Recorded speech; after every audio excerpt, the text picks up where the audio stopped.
자, 그 다음 7번을 한번 보겠습니다. 다음 중 경기 예측 방법에 대한 내용으로 잘못 연결된 겁니다. 일단 경기 예측 방법은 크게 세 종류로, 세 부류로 나눠요. 이것도 바짝 암기하셔야 돼요. 그래서 첫 번째가 뭐냐면 경기 지표 이해한 방법이 있어요. 지표 이해한 방법이 있고, 두 번째는 뭐냐면 설문조사, 서베이법이라고 해서 설문조사에 의한 방법이 있어요. 설문조사에 의한 방법이 있고, 세 번째는 경제 모형, 모형에 의한 방법이 있어요. 경제 모형에 의한 방법. 이거 그냥 외우셔야 돼요. 경기 지표에 의한 방법 대표적인 건 뭐죠? 경기 종합지수 CI라고 그래요. 컴포짓 인덱스. 그 다음에 경기 확산지수 DI라는 게 있어요. 이 두 가지가 대표적인 거고요. 설문조사에 의한 방법은 뭐죠? 설문조사는 물어보는 거잖아요. 앞으로 경기가 좋아질 것 같습니까? 투자를 늘리시겠습니까? 이런 식으로 물어봐서 설문지를 통해서 그래서 이제 경기 지표를 만드는 건데, 이게 이제 심리적인 측면이 있어요. 근데 어쨌든 이 설문조사 서베이법의 경우에 두 가지가 대표적인 지수가 나와요. 그래서 BSI 기업 경기 실사 지수가 있고요. CSI 소비자 태도 지수가 있습니다. 이 두 가지가 대표적인 거고, 경제 모형이라고 하면 대표적인 게 시계열 모형이라는 게 있고요. 거시계량 경제 모형이 있죠. 거시경제 계량 모형 이렇게 되고요. 거시경제 계량 모형 이렇게 두 가지가 있습니다. 뭐 이쪽은 그렇게 많이는 안 나옵니다. 근데 어쨌든 여기서 경기지표하고 설문조사 이게 특히 중요하지만 전체적으로 경기 예측 방법이 어떤 것이 있는지 이건 머릿속에 들어가 있어야 됩니다. 자, 그러면 잘못 연결한 거 요 토대 하에서 보죠. 1번 경기지표에 의한 방법은 경기 종합지수, 확산지수 두 개 있죠. 맞죠? 설문조사에 의한 방법은 기업 경기 실사지수 BSI하고 소비자 태도지수 CSI 있죠. 세 번째, 설문조사에 의한 방법은 경기 종합지수, 소비자 태도지수 땡. 틀렸죠? 설문조사에 의한 방법은 요 두 개예요. BSI, CSI 두 개인데 여기 CI가 들어갔으니까 틀렸습니다. 그 다음에 4번, 경제 모형에 의한 방법은 시계열 모형과 거시경제 계량 모형 있죠. 맞습니다. 3번이 답입니다. 그래서 7번 문제 봤고요. 8번 문제 보겠습니다. 다음 중 동행지표에 해당하는 것 이렇게 물어보고 있어요. 동행지표.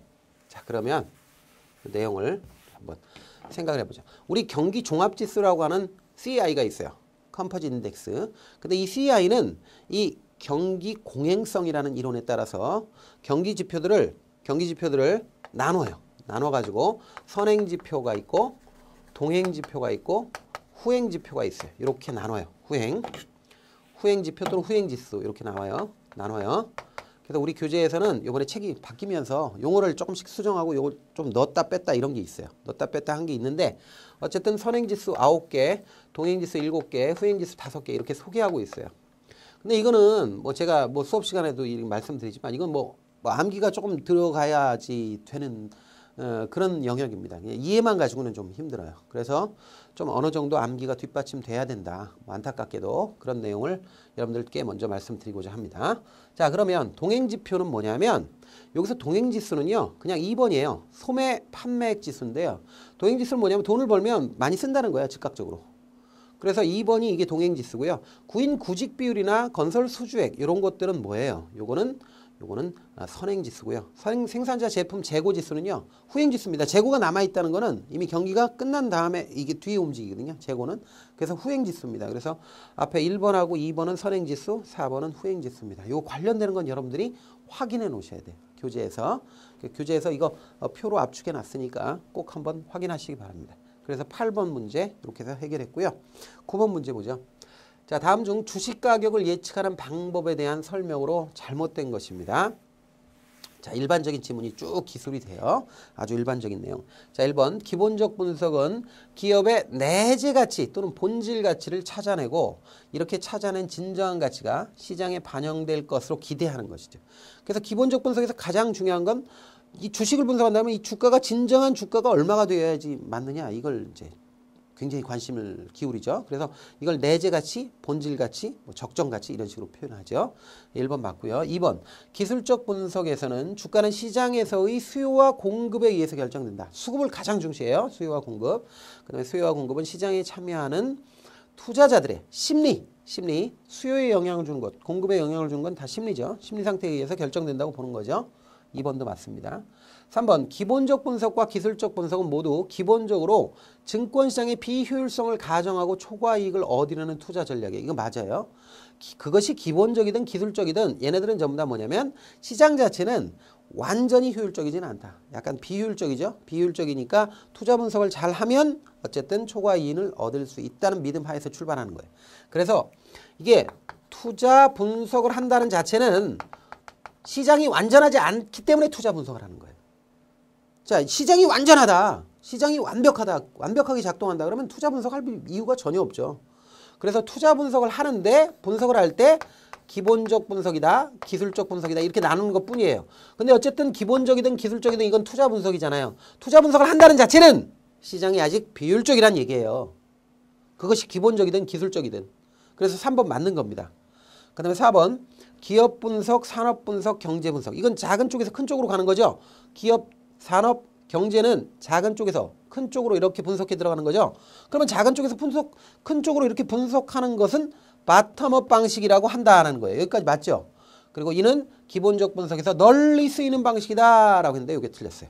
왜 그럴까요? 여기까지는 맞아요. 바텀업 방식이라는 것까지 맞아요. 근데 바텀업 방식은 널리 쓰이는 건 아니에요. 널리 쓰는 거는 탑다운 방식이에요. 탑다운 방식은 경제 분석, 산업 분석, 기업 분석 순으로 거꾸로 분석해 들어가는 거거든요. 이걸 훨씬 더 많이 써요. 그래서 바텀업 방식보다는 탑다운 방식을 훨씬 더 많이 쓰기 때문에 이 지문은 틀렸습니다. 그래서 4번이 답입니다. 다음 이제 10번을 보죠. 자, 통화량과 주가에 대한 설명으로 거리가 먼 것입니다. 여러분들 통화량이 있죠. 통화량. 통화량은요. 기본적으로 통화량이 증가하잖아요. 통화량이 증가하면 일반적으로요. 일반적으로 통화량이 증가하면 돈이 시중에 많다는 얘기죠. 그럼 시중에 많은 돈이 결국 투자처를 찾게 되고 이 과정에서 주식에 돈이 몰리죠. 그래서 되게 주가를 올린다 이 말이에요. 그래서 주가에 일반적으로는 긍정적이다 이렇게 봐요. 부정적인 건 없잖아요. 일단 뭐 여기 특별한 단서가 붙거나 그러면 몰라도 어쨌든 이런 걸 한번 생각을 해보세요. 그러면 통화량 증가는 기업의 자금 확보를 용이하게 하고 이는 기업의 수익성을 향상시켜 주가를 상승하게 한다. 뭐 틀린 데 없잖아요. 맞죠? 그래서 1번 맞는 얘기입니다. 자, 2번 보죠. 통화량 증가는 민간 부분의 저축 및 투자를 확대시켜 주식 및 채권에 대한 수요를 증가시키고 이에 따라 주가가 상승하게 되는데 이를 유동성 효과라고 한다. 이렇게 돼 있는데 통화량이 증가해서 저축 및 투자를 확대시킨다. 그래서 채권에 대한 수요를 증가시킨다. 그래서 주가가 상승한다. 이거는 유동성 효과가 아니라 소득 효과입니다. 그래서 요거 유동성 효과 때문에 틀렸습니다. 2번이 답입니다. 그러니까 요 내용 자체는 유동성 효과라고 하는 거는 요건 뭐냐면 통화량이 증가하면 금리가 떨어지게 되고 그러니까 통화량이 증가하면 통화량이 많아지니까 금리가 떨어지는 거를 유동성 효과라고 해요. 이건 통화량과 금리와의 관계에서 설명하는 거예요. 통화량과 금리와의 관계에서 유동성 효과를 얘기하는 거고 통화량의 증가가 사람들에 대해서 투자처에 대한 수요를 증가시켜서 계속 투자가 활발하게 일어나고 그 과정에서 주가가 오른다는 것은 소득 효과라고 이야기하는 겁니다. 그래서 2번이 틀린 겁니다. 3번 보죠. PC 효과란 화폐 공급의 증가로 인플레이션이 발생하면 이 PC 효과 딱 나오잖아요. 그러면 물가 상승 또는 인플레이션이 반드시 나와야 돼. 짝으로. 그래서 인플레이션이 발생하게 되면 피셔 방정식에 의하여 명목금리가 상승하게 되는 효과를 말하는데 이는 장기적으로 물가에 부정적인 영향을 준다. 이거 맞거든요. 그러니까 피셔 효과가 나오면 반드시 물가 상승, 기대 인플레이션율 이런 말이 나와야 돼. 물가가 오른다든지 인플레이션이 어쩌고저쩌고 이런 말이 나와야 돼요. 짝으로. 왜냐하면 여기서 피셔 방정식이라는 게 나오는데 피셔 방정식은 간단해요. 피셔 방정식은 어떻게 하는 거냐면 MV 이꼴 PY 또는 PT예요. 이렇게 되는데 여기서 이게 머니터리 통화량이고 요게 통화 유통 속도고요. 요게 전체 물가 수준, 요게 거래량이에요. 그게 두 개 합치면 뭐냐면 두 개 합치면 명목 GDP거든요. 그런데 만약에 이게 일정하게 항등식으로 존재하는데 만약에 물가가 오르잖아요. 물가가 오르면 통화량이 증가하면 통화량이 증가하잖아요. 그러면 당연히 이게 등식이 되려면 물가가 오르게 된다는 거예요. 그러니까 물가가 오르게 되면 당연히 사람들은 어떻게 돼요? 물가가 올라가니까 금리가 올라가게 된다는 거죠. 금리가 올라가게 되면 당연히 금리하고 주가는 반대로 움직이니까 주가에 부정적이다. 뭐 이런 얘기예요. 그래서 우리가 이렇게 인플레이션과 주가의 관계를 잘 설명한다. 그러면 이건 인플레이션이 어쩌고저쩌고 나오면 무조건 피셔 효과다. 이렇게 생각하시면 돼요. 4번 통화지표에는 협의통화, 광의통화, 금융기관 유동성, 광의유동성 네 가지가 있으며 매월 한국은행에서 발표하고 있다. 이거 맞거든요. 그래서 통화지표는 M1, M2, LF L 이 네 개 있죠. 여기서 중요한 게 이 두 가지가 제일 중요해요. 이게 이렇게 배열하는 거 유동성 배열법이라고 그래요. 4번 맞죠? 11번 보겠습니다. 기본적 분석에 대한 설명으로 거리가 먼 것. 요거 고릅니다. 자, 1번. 기업의 본질 가치 또는 내재 가치. 이렇게 얘기해요. 내재 가치를 찾고자 한다. 맞죠? 2번. 시장 가격이 본질 가치보다 크다. 그러면 고평가된 것으로 보는 거죠. 만약에 어떤 주식을 분석해 봤더니 본질 가치가 10,000원이었어. 10,000원. 10,000원이었는데 시장에서 거래되는 가격을 잘 조사해 보니까 그거보다 비싼 12,000원에 거래되더라. 이건 시장에서의 거래되는 가격이고 얘는 내가 분석한 기본적 분석을 통해서 얻은 가치예요. 그러면 이 내재 가치보다 시장에서 거래되는 가격이 훨씬 더 높잖아. 이렇게 높잖아요. 그러면 이 주식은 고평가됐다고 보는 거예요. 고평가됐으니까 어떻게 돼요? 가지고 있는 주식이면 팔아야죠. 또는 가지고 있지 않으면 공매도 칩니다. 이렇게 거래하는 거. 이런 게 이제 기본적 분석에서 기본적인 아이디어예요. 그래서 2번 맞고요. 그 다음에 3번 객관적 방법이다. 여러분들 객관적 방법 아니에요. 객관적 방법 없어요. 기본적 분석도 객관적이지 않고 기술적 분석도 객관적이다. 이런 표현 나오면 안 돼요.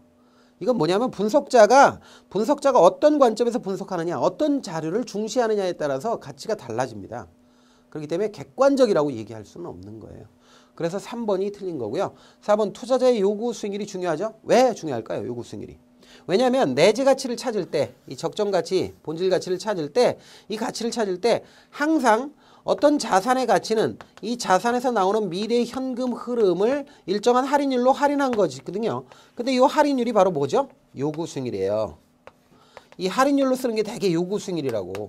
그래서 요구 수익률이 어떠냐에 따라서 자산 가치가 완전히 달라지죠. 그래서 요구 수익률이 중요하다 이렇게 얘기하는 거예요. 만약에 미래에 얻을 수 있는 현금 흐름이 예를 들어서 1,000만 원이다 라고 가정해요. 1,000만 원인데 만약에 요구 수익률을 내가 10%로 산정을 했어. 10%로 산정하면 이게 자산 가치가 얼마가 되죠? 이 주식의 자산 가치가 이게 만약 주식이라면 얼마가 되죠? 1억이 돼요. 그런데 만약에 똑같이 1,000만 원 정도가 미래에 얻을 수 있는 수익이다 이렇게 했는데 만약에 요구 수익률을 20%로 잡았다. 그러면 얘는 얼마가 돼요? 5,000만 원이 되는 거예요. 그러니까 요구 수익률 10% 차이가 어떻게 돼요? 자산 가치 반동강 냅니다. 그러니까 요구 수익률이 미미하게 움직이더라도 만약에 큰 자산의 경우에 덩치가 큰 거는 뭐 그냥 자산 가치가 그냥 엄청나게 움직여요. 그래서 요구 수익률이 굉장히 중요하다 이렇게 얘기할 수 있는 거죠. 그래서 4번 맞는 얘기예요. 12번 보겠습니다.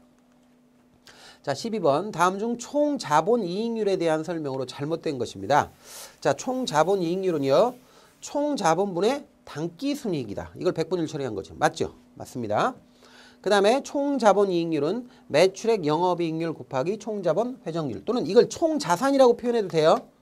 여러분들 총 자산이나 총 자본이나 같은 의미입니다. 용어는 다르지만 같은 의미예요. 그러니까 총 자본 회전율 이렇게 표현하거나 총 자산 회전율 이러면 다른 거네 이렇게 하면 안 돼요. 같은 거예요. 그러면 요게 2번이 틀렸거든요. 왜 틀렸냐면 총 자본 이익률은 매출액 영업이익률이 아니고 매출액 순이익률입니다. 매출액 순이익률 곱하기 총 자본 회전율 또는 총 자산 회전율입니다. 왜 그러냐면 매출액에 대해서 자, 단기 순이익의 비율이 요게 뭐예요? 바로 매출액 순이익률이에요. 영업이익률이 아니에요. 영업이익률은 여기 분자가 영업이익이래야 돼요. 그다음에 곱하기 총 자본 회전율이 뭐냐면 총 자본 또는 총 자산에 대한 회전율은 매출액이거든요. 이렇게 돼 있거든요. 이렇게 되니까 지금 여기서 곱하기 형태에서 분모 분자가 있으면 이게 소거해도 되잖아요. 그러면 총 자본분의 단기 순이익이 되니까 이게 뭐하고 똑같아요? 얘하고 똑같잖아요. 총 자본분의 단기 순이익. 이렇게 되죠? 그래서 이렇게 나오는 거예요. 총 자본분의 단기 순이익 이렇게 나오니까 이게 2번이 틀린 겁니다. 이게 영업이익이 되면 이게 단기 순이익이 아니라 여기가 영업이익이 된다는 거야. 영업이익이 된다는 건데 이렇게 되면 총자본분의 영업이익이 돼서 총자본 영업이익률이 돼요. 총자본 이익률이 아니라 총자본 영업이익률이 돼버려요. 그럼 틀렸죠. 여기서 보너스로 여러분들 하나 더 알아놓으세요. 하나 더 알아놓으시는데 자, 총자본 이익률도 중요하지만 자기자본 이익률도 중요합니다. 자기자본 이익률은 재투자 수익률로도 쓰기 때문에 굉장히 중요한 비율이에요. 이 자기자본 이익률을 자, Return on Equity라고 그래요. ROE라고 해요. 총자본 이익률은 ROI라고 보통 얘기하고요. 근데 이 자기자본 이익률을 어떻게 구하는 거냐면 자기 자본에 대해서 단기 순이익의 비율이에요. 단기 순이익. 이렇게 비율인데 여기서 단기 순이익을 그냥 순이익으로 약자로 쓰겠습니다. 이거를 분해하면 어떻게 되냐면 매출액 순이익률 곱하기 총자본 회전율 또는 총자산 회전율 또는 곱하기 재무 레버리지 이렇게 돼 있어요. 그래서 곱하기 매총재예요. 이렇게 돼 있는데 자 그러면 자 이거 수업 시간에 다 하는 건데 이거 굉장히 중요한 거니까 하셔야 돼요. 자 매출액 순이익률이라고 하는 건 매출액분의 순이익. 여기서 순이익은 단기순이익이에요. 곱하기 총자산 회전율 또는 총자본 회전율은 총자본에 대한 매출액의 비율이죠. 회전율이니까. 그 다음에 재무 레버리지는 자기 자본에 대한 총자본의 비율이에요. 재무 레버리지가. 자 그러면 이것도 똑같은 요령으로 자 분모 분자 같은 거 소거할 수 있죠. 매출액 이렇게 지우고요. 총자본 지우면 자기 자본분의 순이익이죠. 자기 자본분의 순이익 맞잖아요. 그래서 이렇게 됩니다. 근데 만약에 여기서 요것만 빼면 요 부분만 빼면 요게 뭐다? 총자본 이익률이에요. 그래서 자기 자본 이익률만 알면 총자본 이익률도 당연히 알 수 있는 거예요. 그래서 여러분들 요거 내용 꼭 알아놓고요. 자, 총자본 이익률이나 여기 제가 말씀드렸어요. 총자본이나 총자산이나 같은 말이라고 그랬잖아요. 그러면 3번에 보면 총자본 이익률을 총자산 이익률이라고도 할 수 있는 거잖아요. 그러니까 맞는 거죠. 4번 재무상태표와 손익계산서의 항목을 이용해서 만든 재무 비율 지표죠. 이거 재무 비율이죠. 맞습니다. 그래서 2번이 답이에요. 이런 거는 신중하게 잘 보셔야 돼요. 그냥 건성건성 보시면 안 돼요. 그래서 12번 봤고요.